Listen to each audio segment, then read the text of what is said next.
வசந்தனை காதல் என்று பேர் சூட்டியே காலம் தந்த சொந்தம் இது.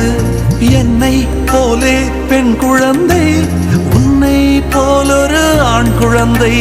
நாம் வாழ்ந்த வாழ்வுக்கு சான்றாவது